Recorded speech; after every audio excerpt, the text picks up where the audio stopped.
¿Quién como Dios? Nadie como Dios. Bueno hijos, hoy vamos a dar la charla, la clase 8, que es purgatorio y cielo.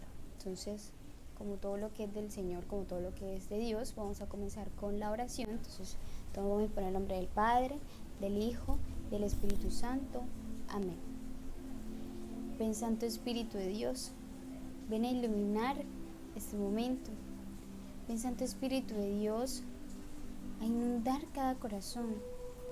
Ven Espíritu Santo y llénanos con tu gracia, llénanos con tu poder. Ven Santo Espíritu de Dios a inundar cada corazón. Ven Paráclito, ven Consolador, ven Rúa de lo alto, ven Soplo divino, ven Amor de Dios, ven Santo Espíritu Santo de Dios. Te pedimos que estés en este momento, que no sea yo quien esté hablando, que seas tu Santo Espíritu de Dios a través de mí quien hable, que seas tú, Santo Espíritu de Dios, traspasando cada uno de estos corazones. Ven Señor Jesús, danos la gracia a través del Espíritu Santo de entender, la gracia del entendimiento, de que esta charla llene nuestro corazón, de que esta charla no sea una clase más, no sea una clase más. Ven Santísima Madre, en este momento y acompáñanos, mamá, bajo la advocación de María, Reina de la Paz, para que seas tú, Madre Santísima, llenando cada corazón, llenando cada alma. Y te doy gracias, muchas gracias, mamá, porque sé que estás aquí, porque sé que nos estás abrazando. Y te pedimos, Santísima Madre, que nos sigas acompañando. Quédate, Santísima Madre, con cada uno de nosotros. Gloria al Padre, al Hijo y al Espíritu Santo, como era en el principio, ahora y siempre, por los siglos de los siglos. Amén. En el nombre del Padre, del Hijo y del Espíritu Santo. Amén. ¿Quién como Dios? Nadie como Dios. Hoy voy a hablarles sobre, como les decía, purgatorio y cielo. Entonces, en la clase anterior recordamos el juicio universal, el particular, la existencia del infierno y lo que siente el alma en este momento, que es agonía de sentirse alejada de Dios. Y hablamos también de la pena de daño y el sentido en el condenado. Y sabemos que el Señor no condena a nadie. El Señor no nos quiere condenados en el infierno. El Señor nos quiere cerca de Él, nos quiere en el cielo. Entonces esto es algo que debemos tener muy en claro. El Señor no condena a nadie. Acabo de aclarar que en el infierno, o sea, el Señor no permite que nosotros vayamos al infierno porque Él quiera, sino porque nosotros mismos por falta de amor, por falta de caridad hacia las demás personas, el Señor nos mide en el amor y nosotros mismos somos los que nos excluimos de la verdadera felicidad que es el cielo, ¿cierto? Entonces podemos decir que el purgatorio en el Catecismo de la Iglesia Católica en el numeral 1030 dice que los que mueren en gracia y amistad con Dios, pero imperfectamente purificados, aunque están seguros de su eterna salvación, sufren después de su muerte una purificación, a fin de tener la santidad necesaria para entrar en la alegría del cielo. Entonces, ¿quiénes van allí? Van aquellos que todavía no son santos, pero que no están en pecado mortal. Quien entra allí ya ha recibido la salvación eterna. Que van al purgatorio, personas que todavía les falta purificar muchas cosas, pero que no están en pecado mortal. Entonces, ninguno de nosotros sabe quién se condena o no. Entonces, la purificación del purgatorio está basada en el amor. El alma es sometida a un fuego purificador que implica dolor. Como dice en 1 Corintios 3, 11, 15. Sometido a purificarnos antes de encontrarnos con Dios, es decir, antes de ir al cielo.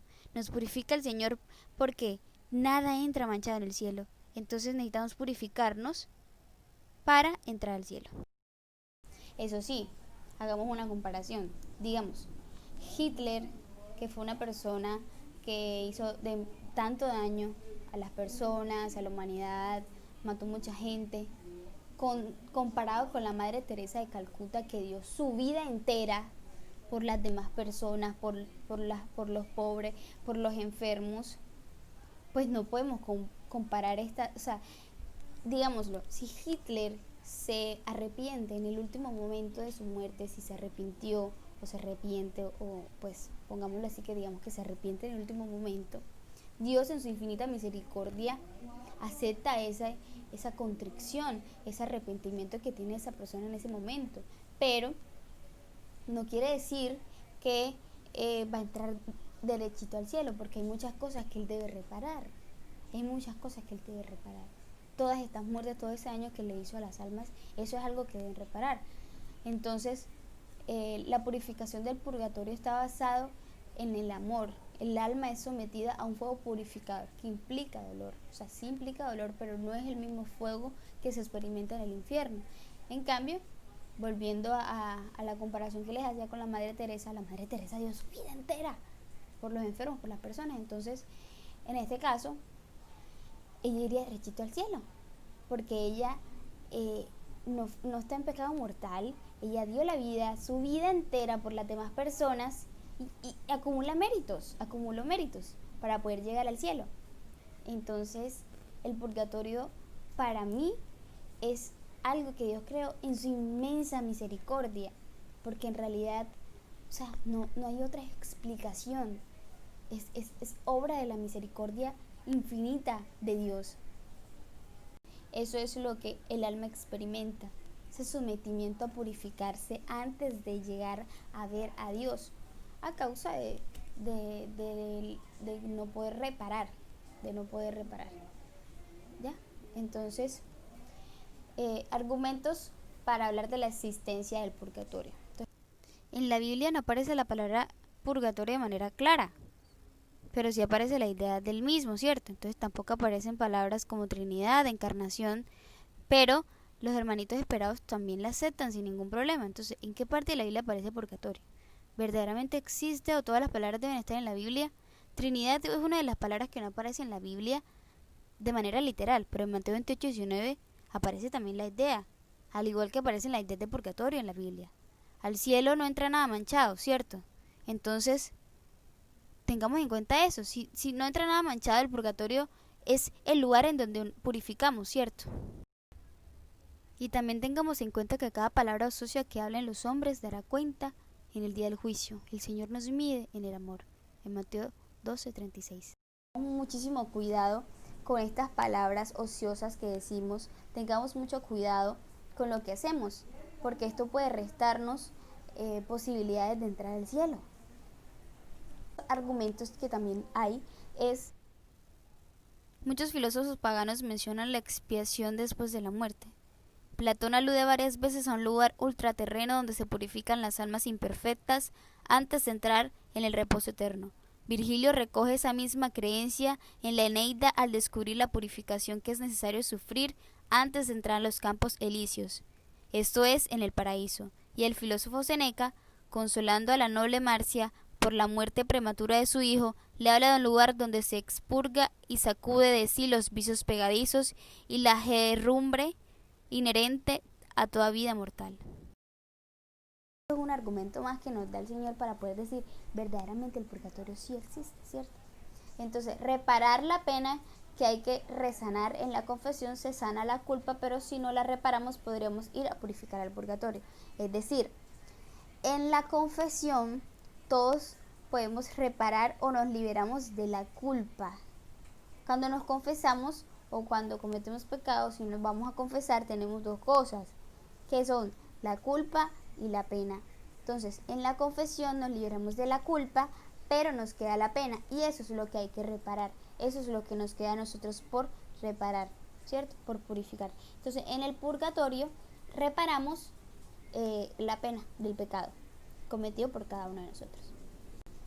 Entonces, Cuarto argumento. Cuando cometemos el pecado contra el Espíritu Santo, sabemos que éste no será perdonado ni en este siglo ni en un futuro. Mateo 12:31. En esta frase podemos entender que algunas faltas pueden ser perdonadas en ese siglo, pero otras en el siglo futuro, dice San Gregorio Magno. Entonces en el infierno ya no hay posibilidad de perdón, y al cielo no entra nada manchado. Por tanto debe haber un lugar intermedio de purificación, donde se perdonen pecados. Este es el purgatorio. Estamos hablando del pecado es contra el Espíritu Santo, ¿cierto? Entonces, dice en Mateo 12:31. En el infierno, obviamente, no hay posibilidad de perdón, y al cielo no entra nada manchado, como le decía en el Apocalipsis. Entonces, por tanto, debe haber un lugar como intermedio en donde podamos purificar y donde se perdonen los pecados. Y este lugar es el purgatorio, ¿cierto? Ahora vamos a hablar sobre citas bíblicas que allá hablan del purgatorio. Entonces, en 2 de Macabeos 12, del 42 al 45, vemos cómo Judas Macabeo y sus soldados ofrecen oraciones y sacrificios por sus compañeros muertos en batalla, porque en ese momento ellos tenían objetos consagrados a sus ídolos. Entonces, los judíos siempre han tenido la concepción sobre una purificación después de la muerte. Entonces, hoy en día todavía creen en él y ofrecen oraciones, y ofrecieron en ese momento oraciones para alcanzar la correspondiente purificación. En Mateo 12:32 dice, pecados que se perdonan en otra vida. Están hablando de manera implícita del purgatorio. Porque ¿en dónde van a perdonar pecados en otra vida? En el purgatorio. En Mateo 18, del 23 al 35, explica cómo funcionan las cosas en el reino de los cielos.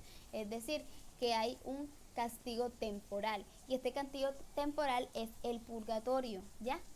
En Lucas, del 12 al 59, hablan de una cárcel, que es el purgatorio. Entonces, dicen, de la que no se sale. Obviamente esta cárcel es el purgatorio, ¿ya?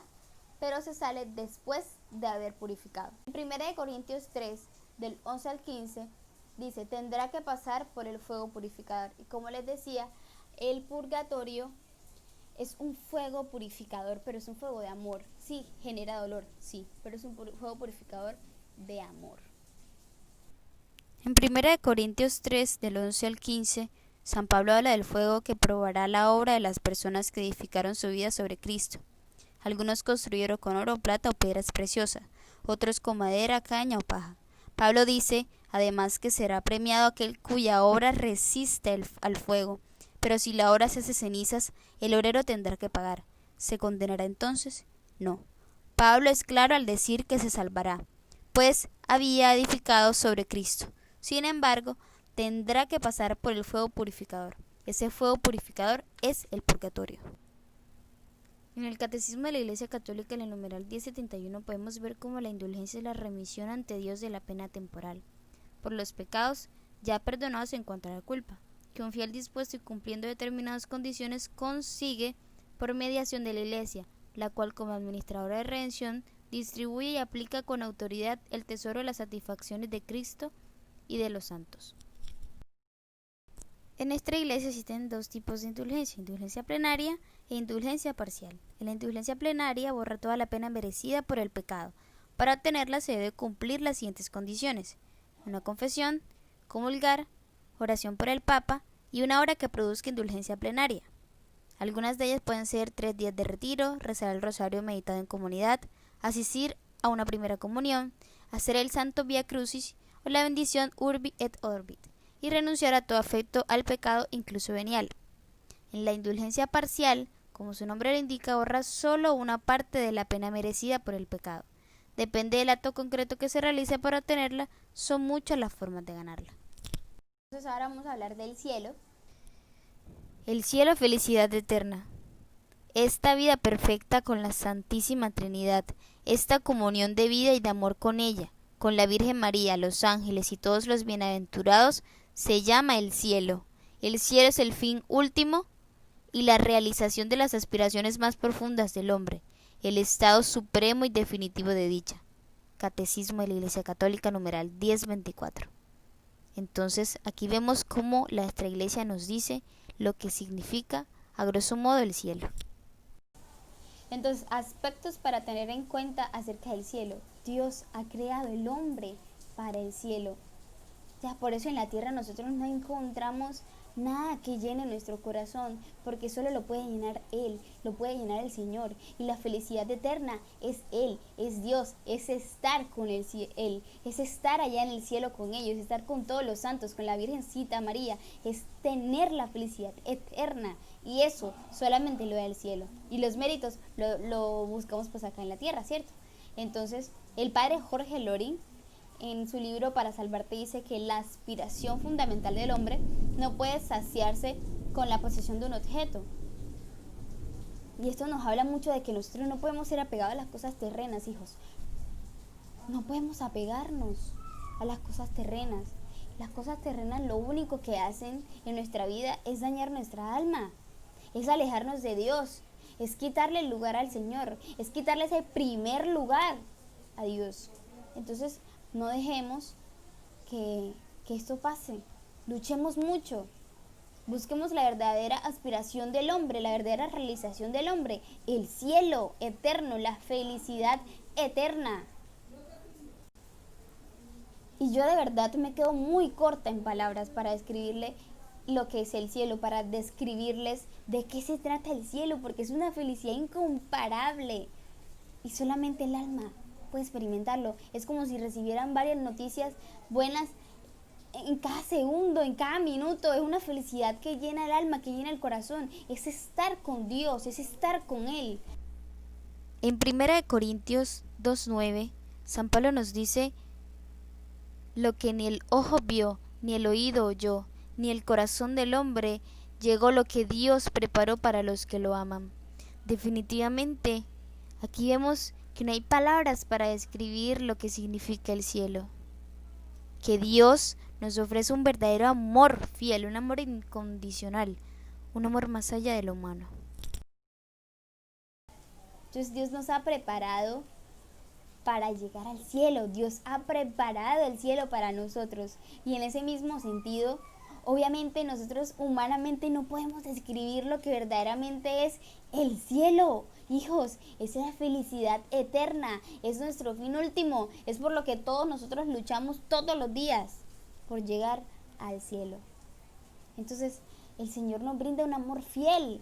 Como les decía, no podemos estar apegados a las cosas terrenas. El Señor nos da verdadero amor, nos da un amor fiel, incondicional, alguien que nunca, nunca nos va a fallar, jamás, jamás, y en quien debemos confiar plenamente. Ahora vamos a hablar un poquito sobre los goces del cielo. El primero es la visión beatífica, que es el éxtasis eterno que sumergirá al alma en una felicidad indescriptible, y hasta el disfrute de los sentidos, que es donde nuestros sentidos estarán llenos de felicidad. Hay muchísimos santos que anhelaban ir al cielo, que anhelaban morir para poder estar con Dios. Santa Teresa del Niño de Jesús, ella se desvivía. San Ignacio de Loyola, de la misma forma, se desvivían por poder irse y estar con Él. Entonces, ahora les voy a decir unas cositas que ellos decían, unos pedacitos que ellos decían, algunas de las vivencias que ellos decían, porque de verdad, definitivamente es algo que esto llena el alma, llena el corazón de todos nosotros. San Ignacio de Loyola se derretía en lágrimas cada vez que pensaba que la muerte le abriría las puertas del cielo. Tenía tal deseo de unirse a Dios que en su última enfermedad los médicos prohibieron pensar en la muerte, porque este pensamiento le enardecía tanto que le hacía palpitar violentamente su corazón, poniendo en peligro su vida. Santa Teresa de Jesús vivió muriendo de amor, deseando ardientemente morir para ver a Dios. Fue impresionante. Vamos a encomendar este momento a nuestra Madre. Vamos a decirle todos: oh Señora mía, oh Madre mía, yo me ofrezco enteramente a ti. En pro de mi filial afecto, te consagro en este día mis ojos, mis oídos, mi lengua, mi corazón, en una palabra todo mi ser, ya que soy todo tuyo. Oh Madre de bondad, guardadme y defendedme como cosa y posesión tuya. Amén.